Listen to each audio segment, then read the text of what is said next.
Alors, dans toutes les vidéos que j'ai faites au sujet du repas du midi, il y a un élément que j'aimerais bien aborder ici avec vous, c'est la question de la température. Alors, j'insiste beaucoup sur le repas du midi équilibré, je parle souvent du repas complet pour le midi, et pour de nombreuses personnes, un repas complet, ça évoque un repas chaud.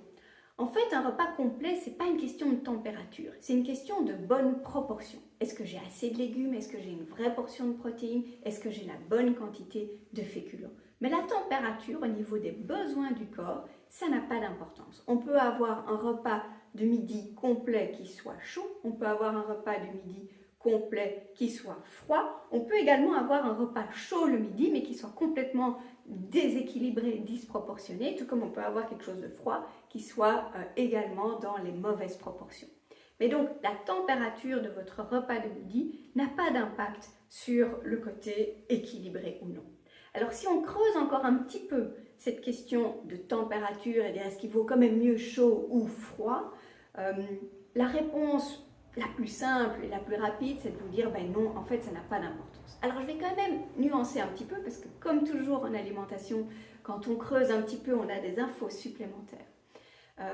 Et cette info supplémentaire, elle va plutôt même pencher en faveur du froid. En fait, certains aliments, quand on les consomme cuits, mais refroidis, vont avoir un impact un peu plus intéressant. Et j'en parle ici typiquement pour le repas du midi parce que c'est des aliments qu'on retrouve souvent dans les compositions du repas du midi. Et je pense ici à tout ce qui est féculent, comme par exemple les pâtes ou le riz qu'on retrouve souvent dans des salades pour le midi. Et je trouve que c'est une bonne idée. Et en particulier parce que on les consomme froids. Donc en fait, pour la santé, c'est mieux de consommer des pâtes cuites forcément, mais refroidies que chaudes. Pareil pour le riz, en fait, pareil pour tout ce qui va contenir de l'amidon.